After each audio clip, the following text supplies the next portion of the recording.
Hello friends, welcome to மாங்கனி சமையல்.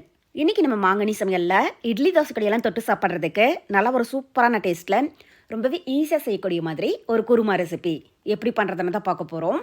So இந்த குருமா பிகினர்ஸ் கூட ரொம்ப ரொம்ப சுலபமாக செஞ்சு முடிச்சிடலாம். டேஸ்ட்டுமே பார்த்திங்க அப்படின்னா ரொம்பவே அட்டகாசமாக இருக்கும். ஸோ நீங்கள் ஒரு முறை இந்த மெத்தடில் குருமா செஞ்சு கொடுத்து பாருங்கள்.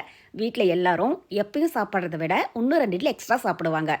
இது அந்தளவுக்கு நல்ல டேஸ்ட்டாக இருக்கும். ஸோ கண்டிப்பாக நீங்கள் ட்ரை பண்ணி பாருங்கள்.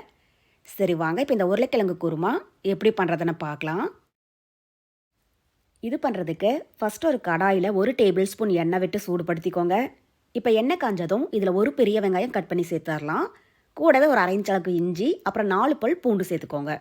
இப்போ இதில் காரத்துக்கு 3 பச்சை மிளகாய் சேர்த்துட்டு இப்போ இந்த வெங்காயம் நல்லா கண்ணாடி மாதிரி ஆகிற அளவுக்கு வதக்கிக்கோங்க. ஸோ நான் பெரிய சைஸில் ஒரு பெரிய வெங்காயம் சேர்த்துருக்கேன். இதுவே சின்னதாக இருந்துச்சுன்னா நீங்கள் 2 அளவுக்கு கூட சேர்த்துக்கோங்க. இப்போ பார்த்திங்க அப்படின்னா நம்ம சேர்த்த வெங்காயம், அந்த இஞ்சி பூண்டு இது எல்லாமே ஓரளவுக்கு நல்லா வதங்கிடுச்சு. இப்போ இந்த மாதிரி லைட்டாக வதங்கி வந்ததுக்கப்புறமா இதில் ஒரு 1/4 கப் அளவுக்கு தேங்காய் சேர்த்துடலாம். ஸோ இந்த குருமாவுக்கு தேங்காய் அதிகமாக சேர்க்க வேண்டாம். 1/4 கப் அளவுக்கு சேர்த்திங்க அப்படின்னாலே போதும். கூடவே ஒரு 3 டேபிள் ஸ்பூன் பொட்டுக்கடலை, அப்புறம் இதில் 1 டீஸ்பூன் சோம்பு, கூடவே 1 டீஸ்பூன் கசகசாவும் சேர்த்துக்கோங்க.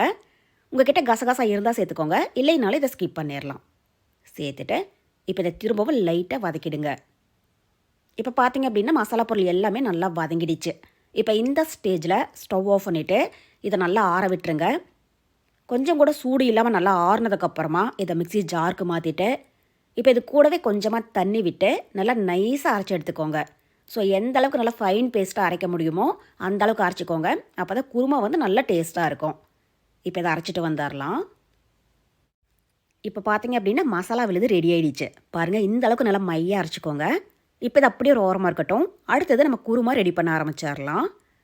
இப்போ அதுக்கு ஒரு கடாயில் 3 டேபிள் ஸ்பூன் எண்ணெய் விட்டு சூடுபடுத்திக்கோங்க.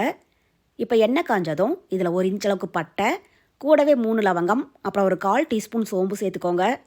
இப்போ இது மீடியம் ஹீட்டில் லைட்டாக கலர் மாறினதும் இதில் ஒரு பெரிய வெங்காயம் நல்லா பொடியாக கட் பண்ணி சேர்த்துக்கோங்க.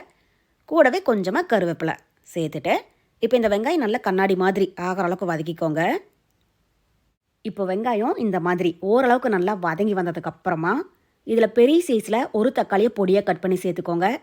கூடவே வெங்காயம் தக்காளி வதங்கிறதுக்கு கொஞ்சமாக உப்பும் சேர்த்துட்டு இப்போ இந்த தக்காளி நல்லா சாஃப்டாகிற அளவுக்கு வதக்கிடுங்க. இப்போ பார்த்திங்க அப்படின்னா வெங்காயம் தக்காளி நல்லா குழைவாக வதங்கிடுச்சு. இப்போ இதில் ஒரு 1/4 டீஸ்பூன் மஞ்சள் தூள் சேர்த்துக்கோங்க. கூடவே 1/2 டீஸ்பூன் தனி மிளகாய் தூள்.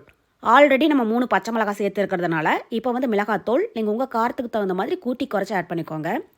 இப்போ இது கூடவே 1 டீஸ்பூன் மல்லித்தூளும் சேர்த்துட்டு இப்போ இதனுடைய பச்சை வாசனை போகிற வரைக்கும் இதை நல்லா வதக்கிடுங்க.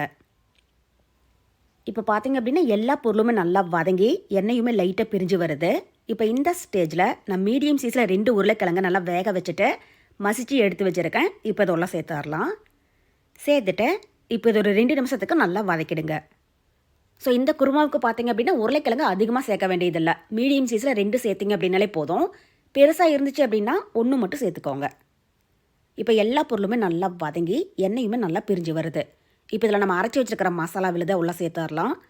கூடவே குருமாவுக்கு தேவையான அளவு தண்ணியை மிக்ஸி ஜார்லேயே விட்டு நல்லா கலந்துட்டு சேர்த்துக்கோங்க. நம்ம பொட்டுக்கடலை சேர்த்துருக்கிறதுனால குருமா பார்த்திங்க அப்படின்னா நல்லாவே திக்காகும். நீங்கள் அதுக்கு தகுந்த மாதிரி தண்ணி சேர்த்துக்கோங்க. இப்போ இதில் தேவையான அளவு உப்பும் சேர்த்துட்டு இப்போ ஒரு டைம் நல்லா கலந்து விட்டுறலாம். கலந்துட்டு இப்போ இந்த ஸ்டேஜில் நீங்கள் உப்பு காரம் செக் பண்ணி பாருங்கள். உங்களுக்கு ஏதாவது பத்தலை அப்படின்னாலும் இதில் நீங்கள் தேவையான அளவு ஆட் பண்ணிக்கோங்க. இப்போ கடாயோடைய மூடி போட்டு மூடி வச்சிடலாம். இது மீடியம் ஹீட்டில் 10 நிமிஷம் இருக்கட்டும். அதுக்கப்புறமா எப்படி இருக்குன்னு பார்க்கலாம். இப்போ பார்த்திங்க அப்படின்னா ஒரு 10 நிமிஷம் போல் ஆகிடுச்சு. குருமா நல்லா கொதி மசாலாவுடைய பச்சை வாசனை போயிடுச்சு.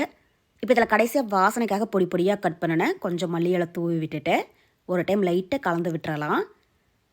இப்போ இந்த குருமாவுடைய அளவு பார்த்திங்க அப்படின்னா தாராளமாக 4லேருந்து 5 பேர் சாப்பிடக்கூடிய அளவுக்கு இருக்குது. உங்களுக்கு எந்த அளவுக்கு குருமா தேவையோ அதுக்கு தகுந்த மாதிரி நீங்கள் எல்லா பொருளையுமே கூட்டி குறைச்சி ஆட் பண்ணிக்கோங்க. இப்போ இதனுடைய திக்னஸ் பார்த்திங்க அப்படின்னா ரொம்பவே கெட்டியாக இருக்கக்கூடாது. பாருங்கள், இந்த அளவுக்கு கொஞ்சம் தண்ணியாக வச்சுக்கோங்க. அப்போ தான் நம்ம இட்லி தோசை கூட தொட்டு சாப்பிட்றதுக்கு கரெக்டாக இருக்கும். ஏன்னா இதில் நம்ம பொட்டுக்கடலை சேர்த்ததுனால ஆறுனதுக்கப்புறமா பார்த்திங்க அப்படின்னா இன்னுமே நல்லா திக்காகும். அவ்வளோதான். இப்போ இந்த ஸ்டேஜில் நம்ம ஸ்டவ் ஆஃப் பண்ணிடலாம். அவ்வளோதான். இப்போ நம்ம உருளைக்கிழங்கு குருமா ரொம்ப ரொம்ப சூப்பராக தயாராகிடுச்சு. இதை நல்லா சுட சுட இட்லி தோசை கூட தொட்டு சாப்பிட்றதுக்கு டேஸ்ட்டு அவ்வளோ ரொம்ப அட்டகாசமாக இருக்கும். நீங்கள் ஒரு முறை இந்த மெத்தடில் வீட்டில் செஞ்சு கொடுத்து பாருங்கள். இனி அடிக்கடி செய்ய சொல்லி கேட்பாங்க. இது அந்தளவுக்கு நல்லா சுவையாக இருக்கும். ஸோ கண்டிப்பாக நீங்கள் ட்ரை பண்ணி பாருங்கள். செஞ்சு பார்த்துட்டு எப்படி இருக்குன்னு மறக்காமல் கமெண்ட் பாக்ஸில் சொல்லுங்கள். என்னுடைய இந்த ரெசிபி வீடியோ உங்களுக்கு பிடிச்சிருந்தா லைக் பண்ணுங்கள். உங்கள் ஃப்ரெண்ட்ஸ் அண்ட் ரிலேட்டிவ்ஸ் கூட நிறைய ஷேர் பண்ணுங்கள். மறக்காமல் மாங்கனி சமையலுக்கு சப்ஸ்கிரைப் பண்ணுங்கள். நன்றி.